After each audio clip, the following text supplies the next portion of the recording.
Olá, eu sou José Lara, artista pesquisador, doutorando do Programa de Pós-Graduação em Artes da Escola de Belas Artes da UFMG. Eu vou apresentar um pouco do artigo submetido a esse evento, que eu dou o título de Mineiros, a incompatibilidade entre a prática da mineração e o desenvolvimento da vida. Peço licença então para ler um pequeno texto preparado para essa comunicação. Vamos lá.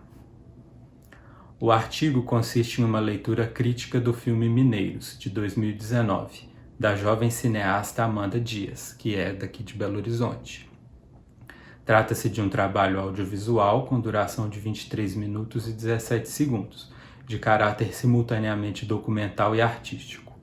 A edição traz um desencadeamento não cronológico de imagens relativas a eventos traumáticos, recentes envolvendo a indústria extrativista em Minas Gerais. O título Mineiros, de cara, indica que a abordagem está mais interessada nos aspectos sociais dos casos documentados.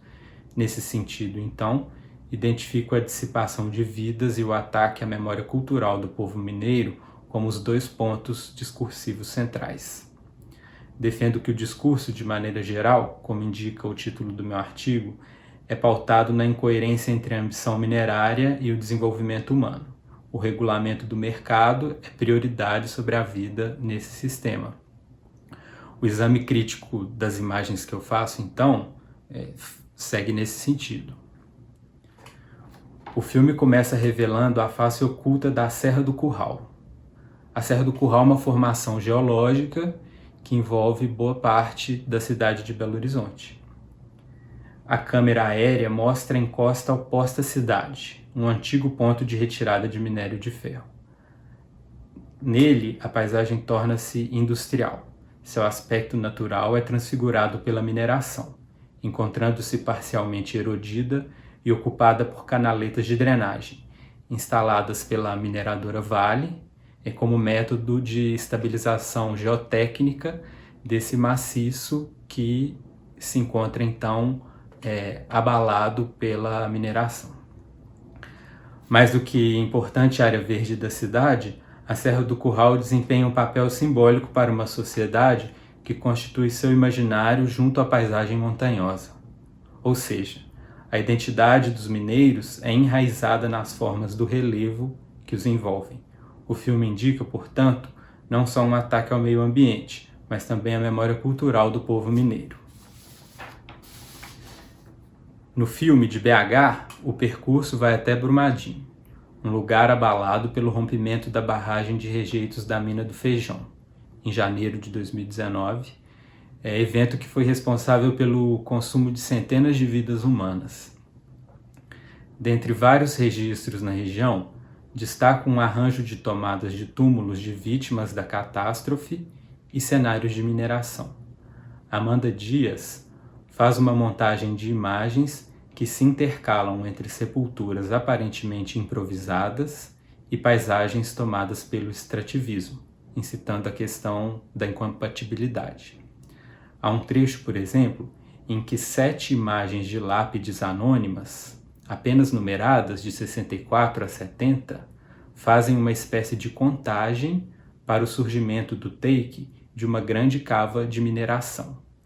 Então aí na imagem a gente vê um desses túmulos, aparentemente improvisado, como eu comentei, apenas identificado como uma numeração, e vai 64, 65, 66, 67, 68, 69, 70, até chegar na imagem dessa paisagem em estado crítico, arruinada pela mineração.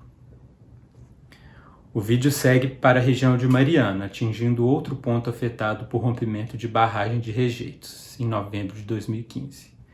Verifica-se uma série de casas arruinadas em Bento Rodrigues, mostrando-as como esqueletos abandonados em um terreno estéril. Então as imagens registram a Bento Rodrigues totalmente vazia. Isso sugere a dispersão total do povoado. Apesar do panorama crítico, deduzo que a diretora, sutilmente, tenta provocar o espectador a projetar futuros possíveis. As imagens de uma égua e seu potrinho pastando na vegetação discreta, que renasce, indica a possibilidade de recuperação da vida em coletivo nesse lugar. Além disso, há uma tomada em que uma lousa escolar em branco aparece dependurada em uma parede intacta de uma das salas de aula da escola municipal. A superfície vazia pode ser observada como espaço oferecido à reconstrução da história de Bento Rodrigues, segundo valores socioambientais e humanos, na contramão da lógica da mineração, que é estritamente quantitativa. O último bloco de imagens de mineiros se refere às comunidades periféricas de Barão de Cocais, que convivem desde o ano passado com a ameaça de colapso da barragem de rejeitos da mina de Gongo Soco. Várias famílias foram obrigadas a deixar seus lares. Um outro caso, então, de dispersão, uma outra destruição dessa vida em comunidade, em coletivo. Neste momento, destacam-se imagens de casas e áreas urbanas vulneráveis ao eventual incidente, conforme sinalizações fixadas pela Defesa Civil nos imóveis e pelas ruas. Nessas tomadas, percebo uma situação paradoxal, em que um clima de apreensão entra em conflito com a atmosfera amena, típica de comunidades do interior. Ironicamente, o perigo iminente surge das paisagens suntuosas que cercam os núcleos de vida. A imagem derradeira, coletada na mina de Serrinha, essa que aparece aí na tela, em Brumadinho, é exibida como provável metáfora de um elo real firmado entre os indivíduos e o lugar, entre essas pessoas que lutam pela sobrevivência nesse epicentro da mineração no Brasil e a paisagem que eles habitam. De maneira improvável, um pinheiro solitário nasce e sobrevive no meio de uma baía de rejeitos abandonada.